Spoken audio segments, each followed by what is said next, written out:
Angel, besides the law and your office, what's important to you? Well, there's, so many things are important, but as I sit here and think about the most important things, one of them is absolutely family, friends, and faith. That's what's really important. Family. Without my family, my wife, Griselda, I wouldn't be able to do what I do now. It would be very difficult. Friends. The friends, they're always around here. Family, again, the kids, they give me the drive to do what I do, to get up in the morning and get to the office. I'm a go-getter. They really give me the drive. And as far as faith, I'm very spiritual. Just today, we settled a pretty good case. I was in Mass. Well, I was at church saying a prayer, because I do that every day almost. Our kids go to Catholic schools. And so I try to, and there's a church right by where I live as well. So sometimes I'm able to say a prayer to the Virgin Mary or to Jesus. And I do that often. And every day I read a little book now that gives me stories about, they're more of stories about how to be a better human being and what did Jesus do. So the most important things for me are family, faith, and friends. So I know there's a little rumor going around about you, Angel, that you do believe in faith, and for some reason you believe those boots give you good luck. So tell me about your boots, Angel. If you want to see the boots, they're here. I've always worn boots since I was a kid. I lived in Mexico. I've always been into the cowboy style, but I became more into it when I went to the Trial Orders College. Back in 2014, I assimilated more in Wyoming. That now it's called the Jerry Spence method, and one of the great mentors there was, and still is, Danny Rodriguez and Joey Lowe. So when I have the boots, they give me this energy, honestly, this energy that I can't explain, that just makes me feel that I can conquer anything and everything. That could be the cowboy syndrome. I don't know what it's called, but it just makes me feel that I'm at the ranch. And at the ranch, when we were there, we did a lot of spiritual connecting with ourselves. And one of the endings of that is doing a ceremony with the Chichoni tribe. The Chichonis is a tribe there in Wyoming. And we got to sit with them, spiritually with them, and they honored us and gave us a lot of spiritual blessings. And sometimes there's a little necklace that you get with the little, it's wrapped around leather, and in there it has like little stones, little things. A medicine bag. It appears to be, but it's really little things that you gather when you were at the ranch. It could be little pebbles, it could be a little piece of branch, it could be whatever. And you say that in there and you hold it with you, and then you carry it around. And so when I'm in trial, I have it under my shirt. And what is the meaning of that? For me, it was blessed by the Chichoni tribe leader. Spiritually, when we were with the natives, Native Americans. And for me, it has a meaning, and the meaning's different for everyone. For me, it just makes me feel that I'm at home. It makes me feel comfortable. It allows me to see clearly what I'm doing, and it allows me to really focus into what I'm doing. So when I came back, the boots center me, and that just brings me back at home. That's the meaning of the faith of boots and the faith of that necklace that I wear.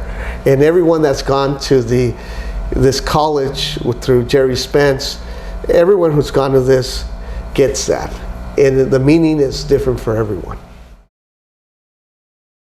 Well, I do like your boots, Angel. Thank you. I got to get them shine. I've noticed that. So let me ask you, besides law and family and friends, what other things are you passionate about? Well, you don't know a lot about this, but when I was in high school, I moved into my aunt and uncle's house I was about 14 and a half, and we lived in one of the worst neighborhoods there is. It's called Calle Townsend here in Santa Ana. And we lived in a one-bedroom apartment, 10 of us. And I lived with my aunt and uncle and all my primos and all my primas and the others that lived there, extended cousins that would help pay the rent. And so living there really woke me up to, I didn't want to live that way, but at the same time it made me appreciate everything I have. And during that time, Townsend was the 20th worst neighborhood in the whole United States. Wow. So there was an attorney, her name is Ada, I'm sorry, she started a program there in the street of Townsend. It's called KidWorks, and she got funded through the federal government. And this was 2 or 3 years after I left, and she started that program to bring kids off the streets, a learning center, and started working with these kids and started getting volunteers and started getting a lot of funding. And so she was able to even purchase 2 of the apartments there, and she converted them into a learning center. And from there, I started volunteering and helping out, and I came back to the neighborhood, and she started sending kids to Modern Day and sending kids to Orange Lutheran. Wow. It's same kids from the same neighborhood, kids that really didn't have guidance from their parents. That area where I grew up in high school, it's a first immigration area. What does that mean? That means that it's people that come for the first time to the United States illegally most of the time, and that's where they live. So it's really infested a lot with drugs, a lot with prostitution and gangs. Now it's gotten a lot better. So living there, experiencing that, I wanted to get out of there. I was able to go to Cal State Fullerton and live in the dorms, and I never went back. The way I went back is by volunteering. And so KidWorks is one of the organizations that my heart, and I'm very passionate about going back, helping, and contributing. I do a lot of the things with the kids. I'll get a bus and take them to like the LA Zoo, San Diego Animal Park, Dodger games, Angel games. I've done that in the past. And I get about 200 kids and their parents. I get the dads involved, the moms involved, the big brothers and sisters. So I'm very passionate about contributing back to my neighborhood. The other thing that I started is called Serve the People, which I'm currently the president. This started 14 years ago. And what we did at first is we would go get food at the ports in Long Beach, bring the food back and distribute it to the people. Now I started this with doctors who really took the lead, and they were the ones that got funding. Then we got organized. We formed a nonprofit called Serve the People. At the time, it was just volunteers for the first 2 to 3 years. Then we got funding, and now we have a medical director, 2 PAs, physician assistants, and 28 staff. And we provide free medical care. We provide free dental. We provide all kinds of psychological for the eyes. So it's a full medical provider now for free. And we go back to the high schools, to the elementary schools, junior highs, because we have mobiles for dental and for medical. And so that's one of the organizations that I'm very proud of and I'm very passionate about. Now, I've also worked with other organizations who I've had for a long time. One of them is the Mexican Consulate in Santa Ana and then in San Bernardino. So I work with both, and I'm able to represent and help those that don't know the system, the legal system. I'm able to help with people that die here. We're able to help them with the bodies to go over to Mexico. So I've been their attorney for over 10 years. Wow. And last but not least is the United Farm Workers. I've always helped them for the last probably 13 years in the San Joaquin Valley. Even during COVID, whenever there's a need for help, I'm there. I've always been there, either with gloves, with masks, with hats, with water, with food. Whenever computers, clothing, whatever they needed, I've always helped them. The gentleman is Don Antonio, and he's one of the main guys from the United Farm Workers in the Valley of San Joaquin. I've done that for years.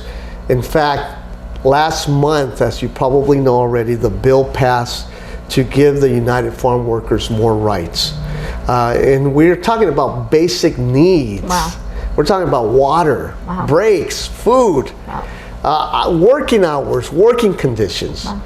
The basic needs that you would get if you were working at a factory that they want for the fields. And that bill got approved.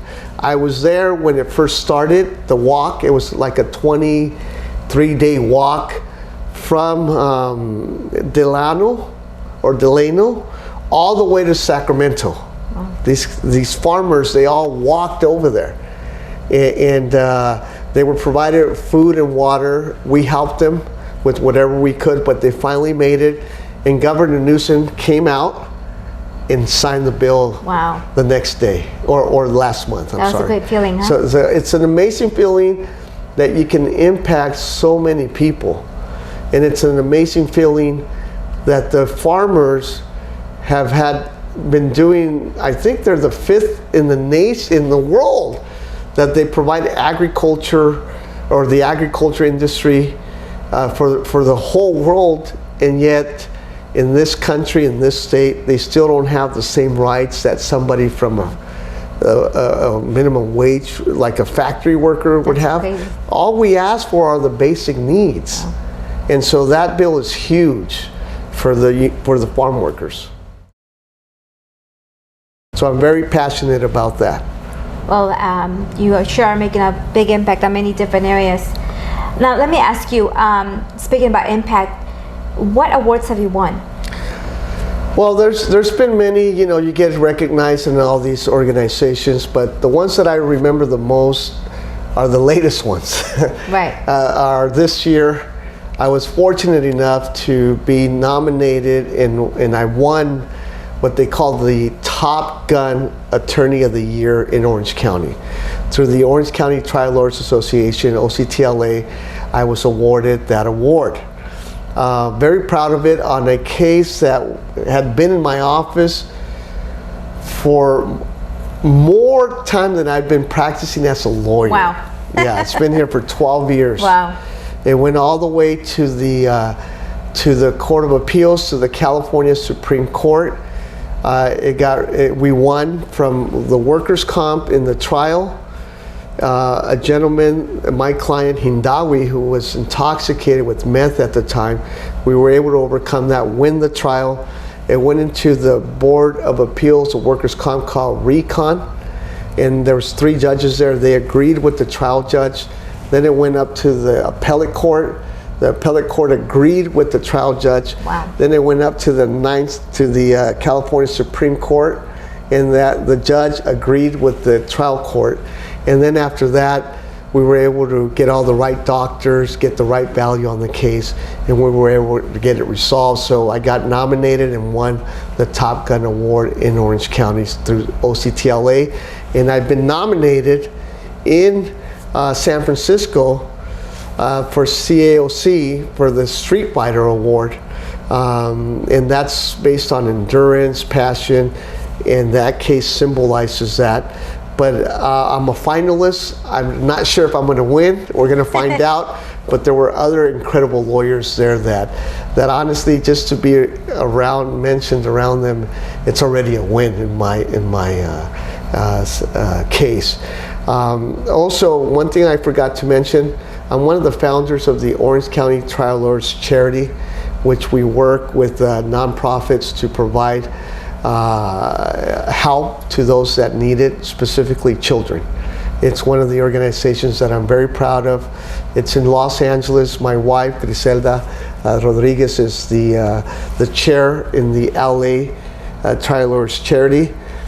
We brought the same foundation, same principles, same ideas to Orange County a couple of years ago. And I'm one of the founders of the Orange County Trial Lawyers Charity. That's great work. And so it's helping the young kids, basically kids that need really help, a lot of help, with either disabled children, children with brain injuries, providing for those that make it very difficult to really have the basic needs. That's great work, Angel. Thank you. So tell me a fun fact that people wouldn't know, that your colleagues in the law wouldn't know, something that's not known, but besides your boots, that people don't.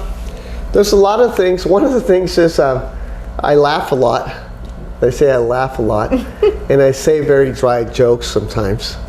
Our kids tell us that, you know, they don't want us around their friends sometimes, especially the ones in high school, because it's inappropriate. They don't like that, even though we do a lot of stuff with them. One of the things is the kids, you know, we have 3 kids. They're very involved in sports, very involved in sports. They play 1 to 2 sports, so we try to go to as many of them as we can. And one of the things is as a parent, you want them to get more playing time, and you get, you know, one of those obnoxious parents sometimes that they don't want. Sometimes I become that obnoxious parent where Grisela tells me to shut up.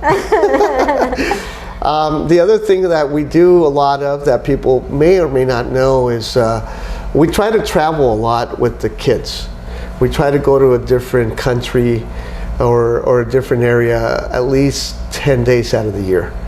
Just so that it helps us really refocus in the family, what really matters in life, and really do a one-on-one for 10 days. And one of the things that I like are those saladitos, salty plums, that a lot of people don't know.